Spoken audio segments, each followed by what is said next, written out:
जी अस्सलाम वालेकुम। आपका होस्ट अब्दुर्रहमान। आज मैं आपको बताऊंगा कि जिसने बिज़नेस करना होता है ना, वो बिज़नेसमैन की बातों से या कोई रैंडमली अगर बात कर रहा है उन बातों से ही अपना आइडिया एक पिक कर लेता है। और बिज़नेसमैन शार्प माइंड की तरह उसका माइंड होता है और वो उसी के ऊपर वर्किंग स्टार्ट कर देता है। ये वीडियो देखने से पहले यूट्यूब चैनल को सब्सक्राइब कर दें और बेल आइकन को क्लिक कर दें। आज मुझे एक रैंडमली नंबर से कॉल आई। वो कह रहा है कि अस्सलाम वालेकुम सर। मैं कहा जी वालेकुम सलाम। सर मैं साथ बात कर रहा हूँ लाहौर से। मैंने आपकी एक दो वीडियोस देखी हैं। वीडियोस देखने के बाद फिर मैंने फेसबुक वगैरह इंस्टा वगैरह देखी और फेसबुक के ऊपर आपका नंबर मेंशन था, तो मैंने वहाँ से आपका नंबर लिया है। मैंने कहा जी सर हुक्म करें। कहता है कि सर मैं ना एक्सपोर्ट के बिज़नेस के ऊपर 1 साल हो गया वर्किंग कर रहा हूँ। मीन्स कि मैंने वो एक्सपोर्ट का बिज़नेस स्टार्ट करना है और मुझे पता नहीं है मैं कैसे बिज़नेस करूँ, आइडियाज़ कैसे लूँ और कैसे काम करूँ। तो कह रहा है कि सर मेरी एज 17 ईयर है, मैं अभी सेकंड ईयर का स्टूडेंट हूँ। सेकंड ईयर पेपर देने के बाद मैंने एक्सपोर्ट का ही बिज़नेस करना है। मैंने कहा बहुत अच्छी बात है, मैं आपको अप्रिशिएट करता हूँ, लेकिन मैं उसका अब कंप्लीट आपको बता नहीं सकता नंबर वगैरह के। हर बंदे की अपनी प्राइवेसी होती है। तो कहता है कि सर मुझे आप बताएं कि मैं कैसे काम स्टार्ट करूँ। बेटा फॉर एग्जांपल एक ये चीज़ है कि आपने एक प्रिंटिंग प्रेस लगानी है, आप उसके लिए सबसे पहले क्या काम करोगे। कहता है कि सर मैं सबसे पहले कि प्रिंटिंग प्रेस के लिए पेपर लूँगा जिसके ऊपर मैंने प्रिंट करनी है कोई भी न्यूज़ वगैरह। मैं कहा उसके बाद प्रिंटिंग मशीन लूँगा। मैं कहा मान लिया कि आपने प्रिंटिंग मशीन भी ले ली, प्रिंटिंग पेपर भी ले लिया, हर चीज़ आपके पास ईच एंड एवरीथिंग आ गई है। वो अपने प्रिंटिंग पेपर को उसके ऊपर न्यूज़ को प्रिंट करने के बाद आपने सेल आउट कहाँ पे करने। सर कहता है ऑब्वियसली उसके लिए मैं मार्केट ढूंढूंगा। मैंने कहा बेटा एग्जैक्टली यही सबसे पहले आपने अपनी प्रोडक्ट का सिलेक्ट करनी है, आपने अपनी प्रोडक्ट सिलेक्शन करनी है। प्रोडक्ट सिलेक्शन करने के बाद आपने अपनी मार्केट ढूंढनी है कि आपने किस मार्केट के अंदर अपनी प्रोडक्ट को सेल करना है। तो सिर्फ इतनी बात से उसका माइंड का इतना शार्प हो गया कि सर बहुत अच्छा आइडिया दिया है। कि सर ये कहता कि मैंने आपकी वीडियो भी देखी थी, लेकिन मुझे ना वहाँ से थोड़ा सा इतना भी इमेजिन नहीं हुआ। एक वीडियो देखने से और एक बात करने से ज़मीन आसमान का फ़र्क आ जाता है। मैं कहा बिल्कुल ठीक है आपकी बात। तो उसने सिर्फ 2 मिनट की बात के अंदर इतना आइडिया अपना पिक किया है। आइडिया पिक करने के ऊपर उसके ऊपर वगैरह सर मैं कल से ही वर्किंग स्टार्ट कर देता हूँ।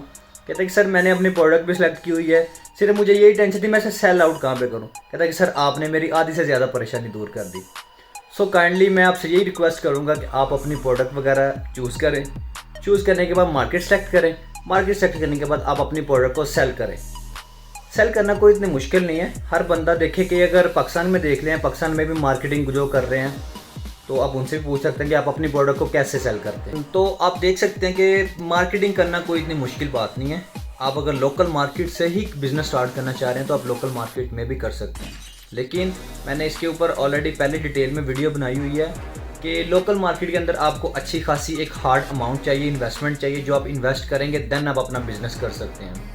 इंटरनेशनल मार्केट को मैं ज़्यादा प्रेफर इस वजह से करता हूँ कि उसके ऊपर थोड़ी सी स्ट्रगल ज़्यादा है और विदाउट इन्वेस्टमेंट भी आप अपना बिज़नेस कर सकते हैं। तो मार्केटिंग करना इतनी मुश्किल नहीं है। आपके प्रोडक्ट है, आपकी प्रोडक्ट की नीचे आपने देखनी ये मेरी प्रोडक्ट है और इस मार्केट को मैं सेलेक्ट कर रहा हूँ, मैंने इस मार्केट में अपनी प्रोडक्ट सेल करनी है। आप अपनी प्रोडक्ट लेके जाएँ, शॉपकीपर्स हैं, कोई मार्केटर्स है, कोई होलसेलर बैठे उसके पास लेके जाएँ, सर ये मेरी प्रोडक्ट है, आप बाहर से 10 रुपये की बाय कर रहे हैं, आप 1-2 रुपये कम दे लें। आपकी प्रोडक्ट सेल जब होना स्टार्ट हो जाएगी उसके बाद एक जब ब्रांड बन जाता है फिर ब्रांड का नाम चलता है, प्रोडक्ट की क्वालिटी नहीं चलती। हर बंदे जैसे वो कहावत है ना कि ऊंची दुकान फीका पकवान, वो ऐसा अपने काम नहीं करना। लेकिन आजकल ब्रांड पे चलता ही यही है कि दुकान का नाम ऊंचा है, दुकान बड़ी है, लेकिन उसके अंदर क्वालिटी और दाम नीचा है। ठीक है, तो क्वालिटी आहिस्ता आहिस्ता ख़राब कर देते हैं, लेकिन आपने क्वालिटी नहीं ख़राब करनी अपने अगर लॉन्ग टर्म मार्केट में बिज़नेस करना है। तो मैं बिज़नेसमैन को इसलिए प्रेफर करता हूँ, बिज़नेसमैन को इसलिए अप्रिशिएट करता हूँ कि ज़रूरी नहीं है कि बिज़नेस का मतलब ही अपने पैसा कमाना है या बिज़नेसमैन वही जो पैसा कमाता है। वो नहीं है कि बिज़नेसमैन उसको कहते हैं कि जैसे कि आपका बिज़नेसमैन के पास 100 अपॉर्चुनिटीज़ होती हैं।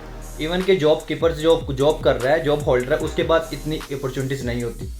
जॉब होल्डर के पास 1-2 अपॉर्चुनिटीज़ मिलती हैं, लेकिन वो अवेल करे तो कर लेता है, अगर नहीं करता तो नहीं। बिजनेसमैन एक बिज़नेस छोड़े उसके पास हज़ार आइडिया होते हैं, हज़ार अपॉर्चुनिटीज़ होती हैं। वो एक बिज़नेस को छोड़ के दूसरा बिज़नेस स्टार्ट कर सकता है। क्यों कर सकता है? उसके पास आइडियाज़ हैं, उसके पास नॉलेज है। सो प्लीज़ आप भी अपने आप को मैच्योर करें और बिज़नेस में आएँ। बिज़नेस फील्ड में 1-2 साल आप वर्किंग करें, छोटा बिज़नेस स्टार्ट करें। छोटे बिज़नेस से आपको आइडियाज़ मिल जाएंगे, वर्किंग मिल जाएगी। और किसी ऐसे मेंटोर के पास जाएं जो आपको बिजनेस के लिए आइडियाज़ और गाइड करें। Thank you so much. अल्लाह हाफिज़।